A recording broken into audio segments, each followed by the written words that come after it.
And welcome in, everybody, to another episode of Flyers Files on 97.3 ESPN. Kevin Durso and Haley Taylor-Simon with you once again for another episode. 3 games in the books for the Flyers so far.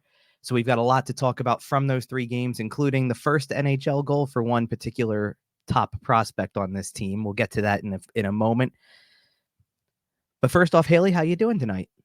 Doing good. No hockey tonight, so maybe a normal sleeping time. How are you doing, Kevin? Yeah, the late starts are getting to me too a little bit. The third go round and 2 overtime games and home openers for everybody, which means that puck drop is a little delayed. It's rough to start the year, to say the least.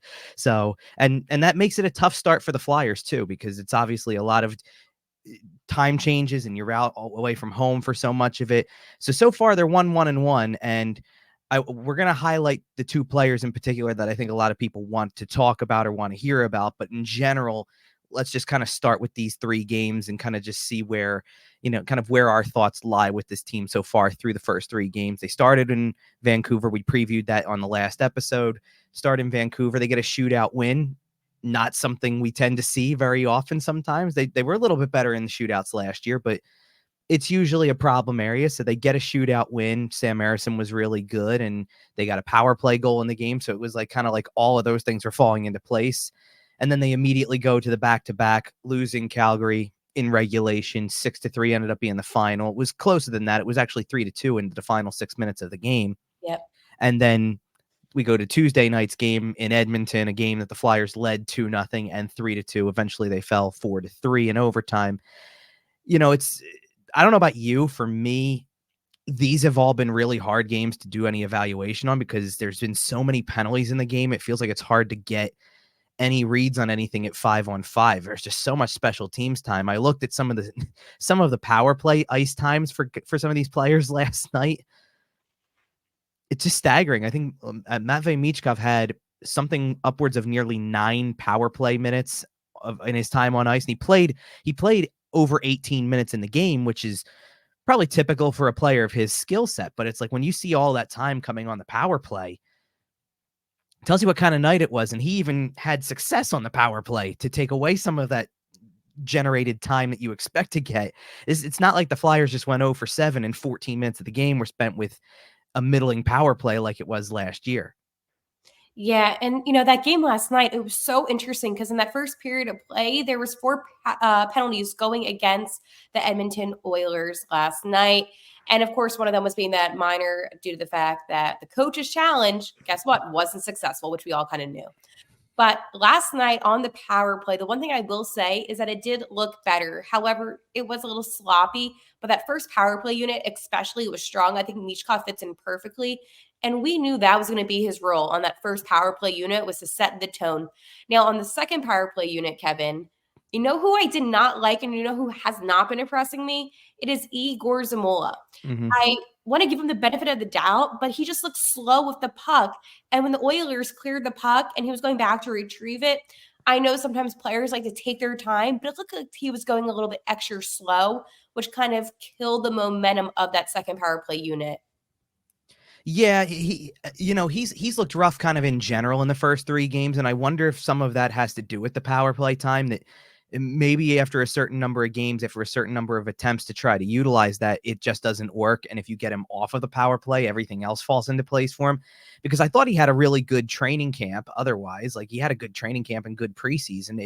And it feels like he's just fallen off to start the year. So I'm not really sure what the reason for that would be, if the power play is affecting it that much. But he's this kind of guy who kind of falls in the middle here, where it's like the expectation shouldn't be too high because he was an undrafted player, signed on with the Flyers. You don't have high expectations for undrafted guys, but you also saw him have more success last season too. So it's kind of like you're waiting for it kind of to balance out in some way. It can't be this bad, but it also can't be, it's not going to be to the level of some of the top defensemen in the league. But it's a good point too, because one of the things I noticed about the power play units was that there was really staggered ice time from the first unit to the second unit. They had more because of the opportunities they had. The second unit sometimes didn't get out there for 80, 90 seconds of it, and they would only have about 45 seconds to work with at most, maybe. So it felt like that also contributed to some of the ice time numbers there and things like that. And I want to get into, I guess, what everybody's really been waiting for, I guess, because sure, we can talk about some of the players that maybe don't look like they're working or that may be struggling a little bit. But there was one player in particular who was working very well on that power play, and that is the rookie sensation, Matvei Michkov, who scored his first 2 NHL goals on Tuesday night in Edmonton. I remember saying this sometime after the weekend games that it took him almost until the end of that game in Calgary to finally get on the board with a point. He had come so close to setting up a couple of goals earlier in the first 2 games he had played in. And you could just sense it was going to happen sooner or later. And after he got his first point, I kind of felt like I had this feeling that certainly not more than 2 games from now, if not the next game like it was in Edmonton, he's going to get on the board at some point, and I would be surprised. Because somebody had asked me, you still holding out hope that he doesn't have it in time for the home opener? And I said, not really, because I don't think it's happening. I actually put out a tweet right before puck drop yesterday. And I said, I have a feeling Matvei Michkov is going to score. 8 minutes later, he was on the board. And I think that, it's like the hockey gods, right? You're playing Connor McDavid. And, Michkov probably wanted to show off a little bit. Now, that's just my theory, but it was due. And the one thing I felt bad about was the fact that he wasn't able to fully celebrate that first goal just due to having to review it and then the coach's challenge. But then he got on the board again for the second time and was able to truly celebrate. So you can tell that when he gets the puck, he has one thing in mind. How can I get that puck in the net? And while Stuart Skinner is a great goalie, and there's no denying that, Michkov, he was not phased whatsoever. He was in position, and he was able to just get and shove that puck in the net. Boom. So I think that's the one thing that you can see from Matvei Michkov is that he's going to be aggressive by the net, and it's going to result in the Philadelphia Flyers having more points, having more goals, because he is not hesitating. He plays with no fear. And I think that's one thing that John Tortorella might like about him, because I'm seeing Michkov get a lot of ice time, and he was playing alongside with Morgan Frost last night. Yeah, and Frost assisted on both goals, so I'm glad you mentioned that. I was adding it up too because it and I know it's a small sample. We're only talking about 3 games, but they've scored a power play goal in all 3 games so far. Whether it comes at a significant point in the game or not, certainly the first goal in the season opener to score on the power play, that feels significant. The 2 goals that Michkov scored, that's significant. Okay, maybe the one that at the end of the Calgary game when it started to feel a little bit out of reach, little bit more of a garbage time kind of goal that doesn't have as much impact on the game, but it's still a success number and it still shows that there's something working there. I think it was a big deal, honestly. Like, it set the stage for Tuesday that Michkov got involved on that goal in the first place. If he had come through 2 games without a point, he's still going to be hungry, but you start to see guys maybe press a little bit. I felt like what was happening on the opposite side in that first period, like Edmonton, for a team that was 0-3, had only scored 3 goals, felt like they were waiting for something good to go their way so that they could kind of breathe for a second. And once they got the game tied, and it was there again in the third period for a little bit, the longer it went on, but certainly for the Flyers to jump all over that. And I think to me, that's why it was such a big deal that Michkov even got a point in that game in Calgary, just to set up the fact that you are now on the board in some capacity. Go out there and play your game, keep looking for it. And honestly, I feel like even the second power play goal that he scored was a result of being able to breathe too. The first one's out of the way. As soon as the first one's out of the way, you just go back to playing your game. You're not thinking about it probably as much.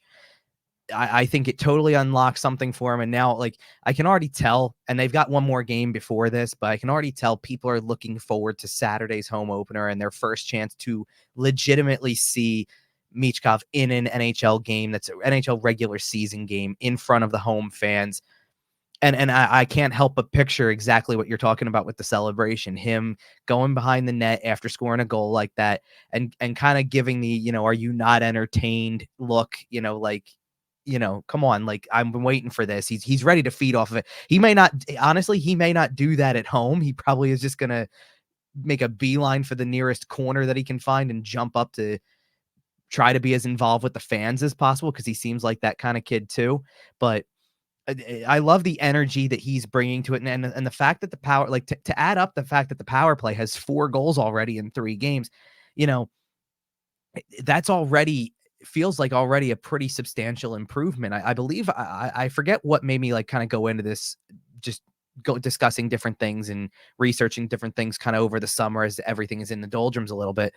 But I believe the total was the Flyers had 26 5-on-4 goals last season. And I kind of in my head thought, if they can, what's a substantial improvement? What's a number that you could add to what they already had from a lot of the guys they have that makes it feel like a big improvement? And I, for whatever rhyme or reason, came up with a number that added up to Michkov's number. So I put 13 on the end of that and was like, if you could get to 39 5-on-4 goals from 26, increase it by that much, increase it by, that kind of margin. What would that do for the rest of not only the rest of the team, but for some of these games, some of these results? And I feel like you're already seeing it because they already have 4 goals in this situation, which is pretty substantial to see the improvement. It is, and you're spot on with that. I mean, you think about what John Tortorella said about the power play, about how Rocky Thompson's had meetings with Danny Briere, Keith Jones, and other members of the Philadelphia Flyers organization. And they had meetings to go over how can they improve the power play. Last season, the Philadelphia Flyers had the worst power play in the NHL. You're telling me that the Flyers had the worst power play than the Chicago Blackhawks and the San Jose Sharks. And as a team that's in a rebuild, they had to really tackle this situation because their penalty kill was amongst one of the best in the NHL. So you can't have one of the best penalty kills and not a good power play unit. Now, do I think their power play needs improvement? Absolutely. I mean, I'm going to always be critical of the power play, right? No team's going to have a perfect power play. However, you're setting the tone, and it's not like you're playing these easy teams out west. You're playing teams, one of them who was in the Stanley Cup Finals. You're playing other teams that are playoff contending teams. So for the Flyers to be this aggressive this early with the power play, it shows me, one, Rocky Thompson has changed up how he is coaching the power play unit, which is huge. And then two, it's telling me that these players are adapting to what they're being taught. And I think, you basically say run it back with a lot of sports, right? You're running back the Phillies, you're running back the Eagles. You're basically running back the Flyers due to the fact that they only added Matvei Michkov and Jett Luchanko. So you're having all the same players you had last season with the addition of a couple, running it back, but switching up how you play on the power play unit. That to me is huge because sometimes, and I hate to be that person, you do have to bring in other talent in the league to maybe have a successful power play unit, players that are power play specialists. We see it all the time in the NHL. So for these guys to really adapt, it shows me that this is a team that's coachable, and coachable teams end up being some of the most successful teams in this NHL. And I think a big part of that is Michkov's presence too, because you have to adapt to him. I think he's thinking so fast and knows what he wants to do, especially when there's more space like there is on a power play. He's thinking so fast that everybody else has to be ready. There's no way around it. You better be ready for every opportunity that comes your way. And we really got to see, I think we really got to see that on the second power play goal more. Like the first power play goal they scored, and Michkov's first in the NHL, is really just a good individual effort on his own down below the goal line. But he gets himself into the position to allow somebody else to make a play on the second goal. So it's good passing. It's quick passing. You get it to that right area so that you can find a way to score. I do want to pivot for a second because I'm glad you brought up the penalty kill, because the penalty kill being a completely successful 4-for-4 in that Edmonton game is pretty substantial too when you think about the talent they have and how good their power play can be. And to be honest, it was a little bit of a rough night in Calgary when they played. They did give up 2 power play goals in that game, so it was a little bit of a struggle. The improvement to go back to having a game like that, I thought it was an outstanding performance by their penalty kill in general. The struggle, I guess, really is kind of like we go back to all this special teams time. I've had concerns about the defensive play, and defensive play doesn't cover just the defenseman for me. It's everybody. But I've had concerns about that at 5-on-5 so far. I've seen certain breakdowns or just not enough emphasis on making clean breakouts or getting the puck out cleanly.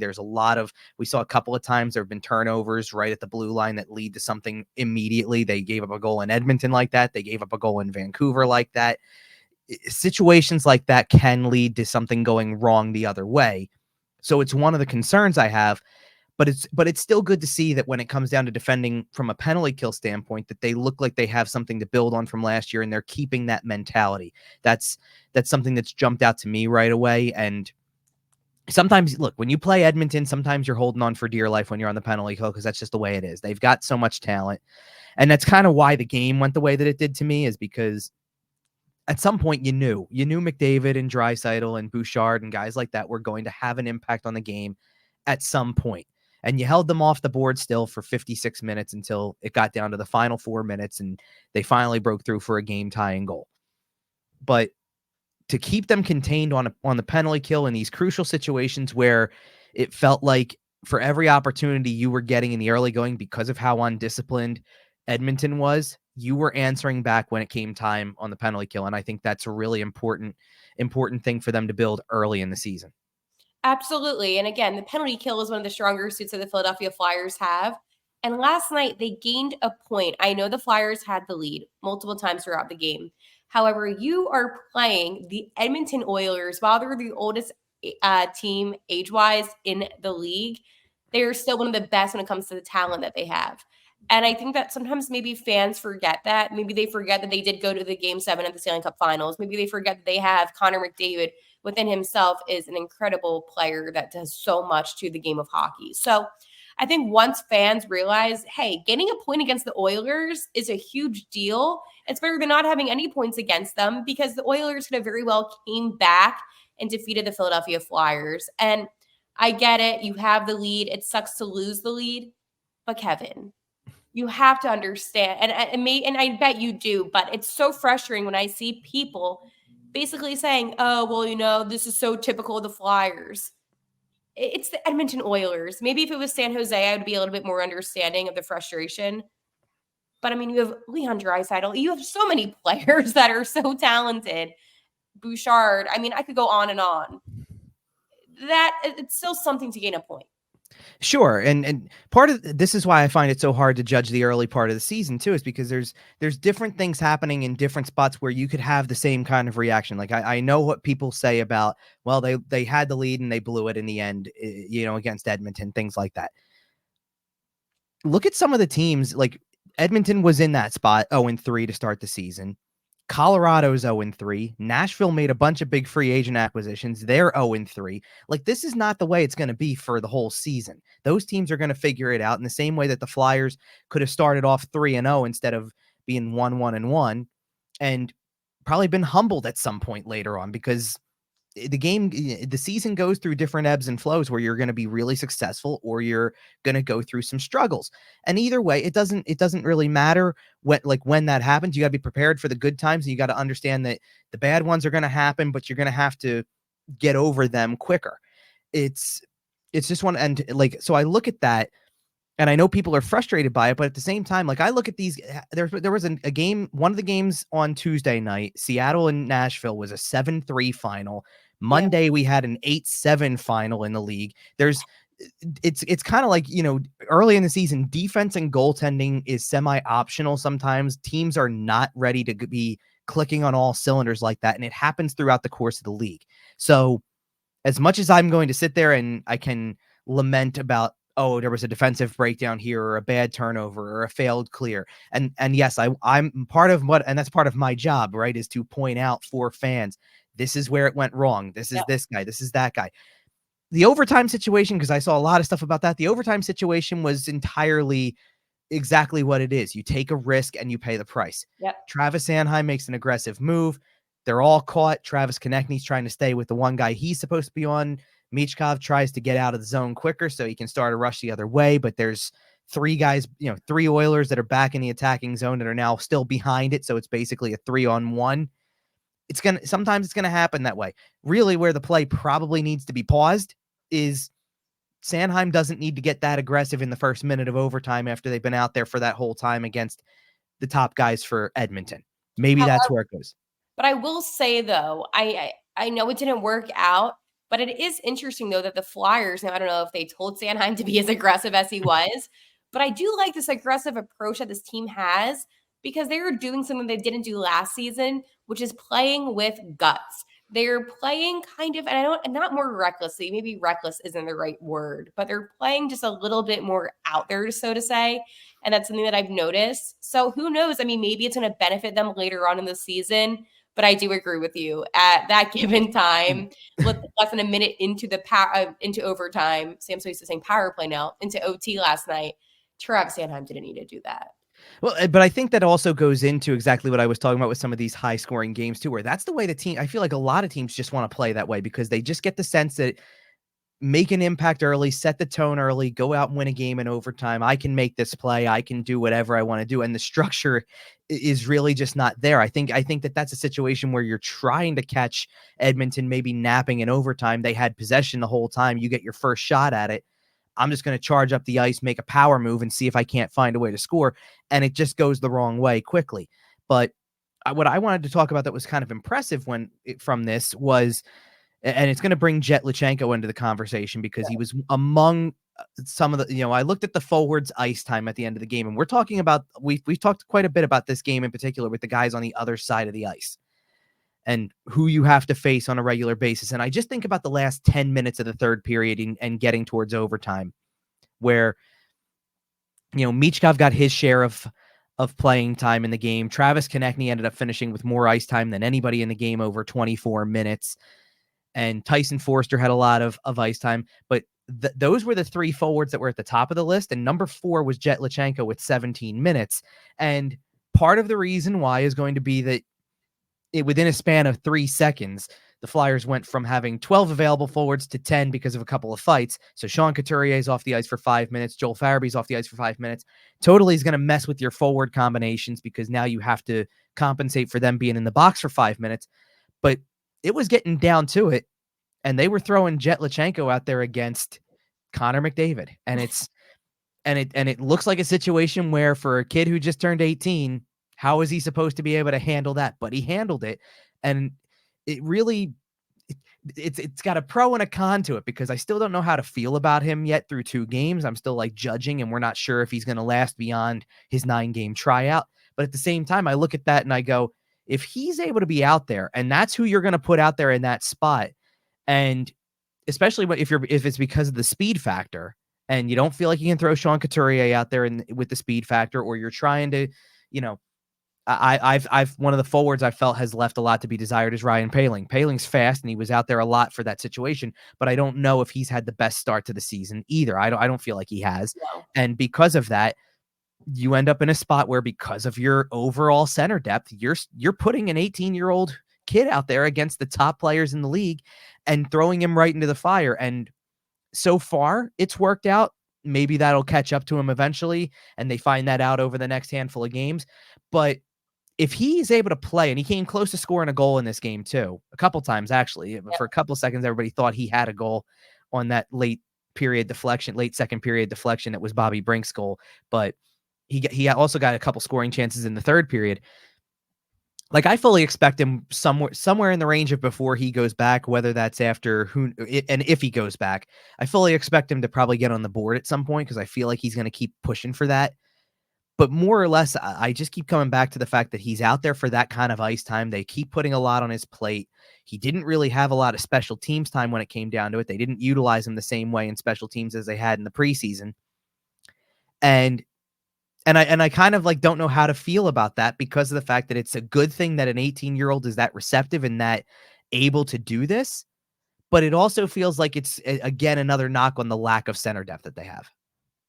Yeah, absolutely. And the one thing about Jett Luchanko last night, I mean, besides winning a face-off against Connor McDavid and actually playing very good hockey with his attempts on net, I want to point out what Tortorella said about him, that John Tortorella, head coach of the Philadelphia Flyers, said that Jett had a great game and he was impressed about how he played against McDavid.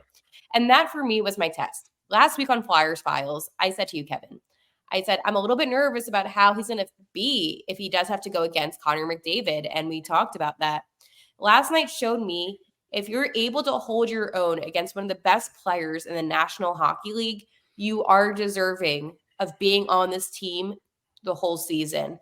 And maybe I'm jumping the gun a little bit, but the way I see it is, what other tests is there for Jett Luchanko in terms of opposing players that he's going to be facing? I think Jett Luchanko's biggest competitor right now is Jett Luchanko, and he has to keep up his speed. He has to keep up his positioning, everything. He needs to play stellar hockey like I saw last night.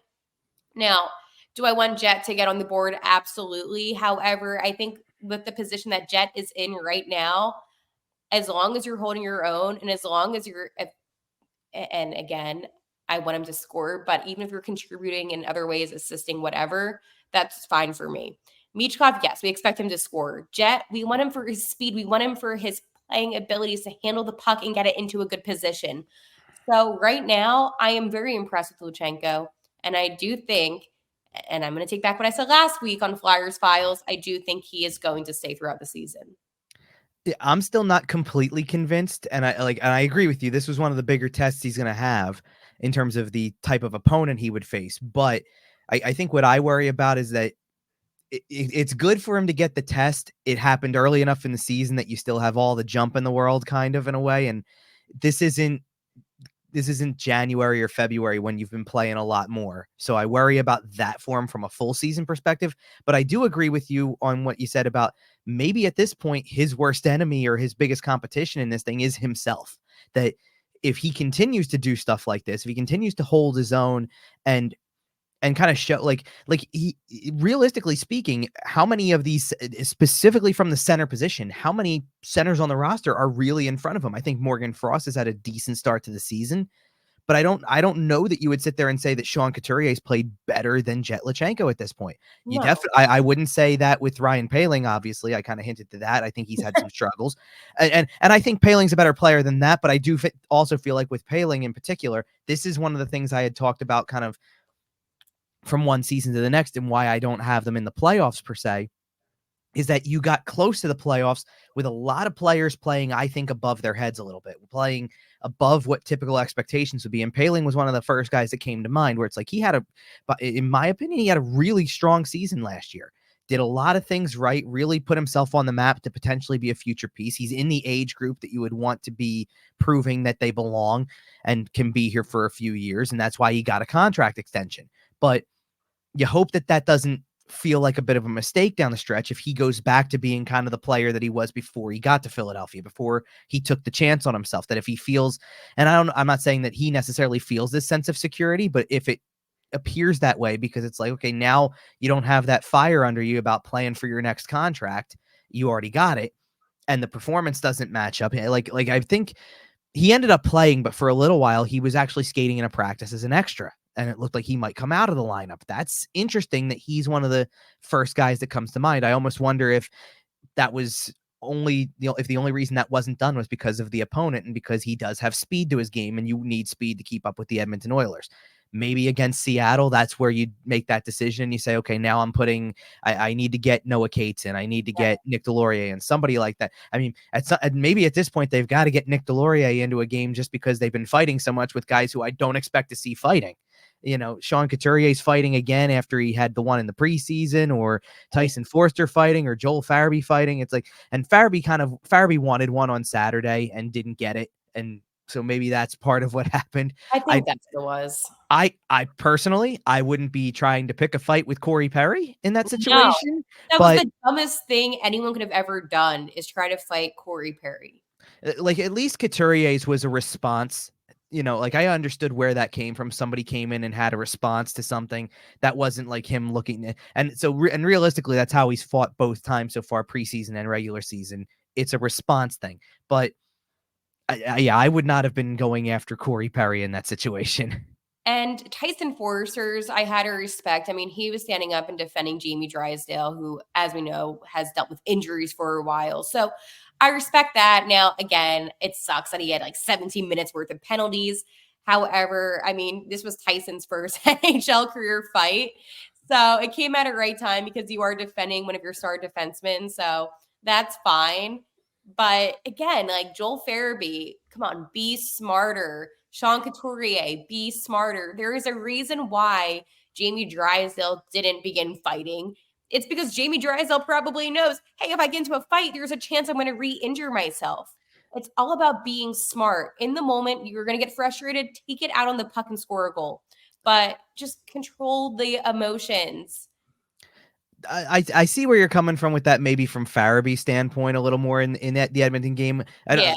Couturier didn't really have a choice because somebody else was after him, and at that point, I think you're just protecting yourself and trying not to get hurt in that sense. Somebody's Right. on you for that.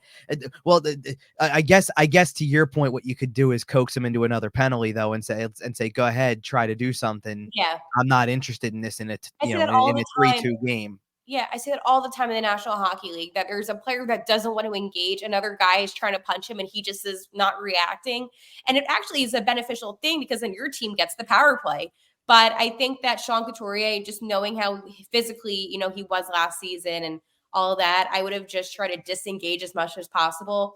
These guys can talk to each other, even though we don't always hear it. I mean, we heard what Owen Tippett said last night on the ice, which we can't say on this podcast due to some profanity.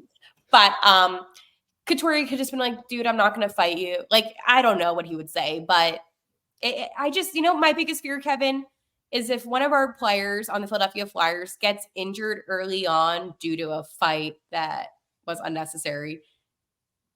If you're 3 games in, nothing is that serious to where you need to begin punching. Right. Exactly. And well, I'm going to say this now while it still lasts, because there's probably a chance that beyond Wednesday night's action, this is out of date already. Tyson Foerster leading the NHL in penalty minutes with 17 for right now. Not the guy, again, I'm sure there are other, like, if you would have told me Garnet Hathaway's up there, I would have fully believed you. Not Tyson Foerster. Tyson Foerster, the same player, by the way, who got 17 penalty minutes on Saturday and then played, I think he played the second most ice time of any forward on Tuesday. So, and it's funny because it goes hand in hand. John Tortorella said after, he did it for all the right reasons in the Calgary game, but you lose him for 17 minutes and he was missed. Well, that's why he was missed, because they use him in so many situations that he plays a lot of minutes, and they could have used that down the stretch in that Calgary game for sure. So I think that's where we're going to get ready to wrap this one up for this week. We had obviously a lot to look back on, 3 games, still one more to go on the road trip before the Flyers finally come home for a game. We will be back on in another week to talk more about the home opener, the end of the road trip, and what's next for the Flyers. So once again, thanks for everybody for listening. This is Flyers Files on 97.3 ESPN.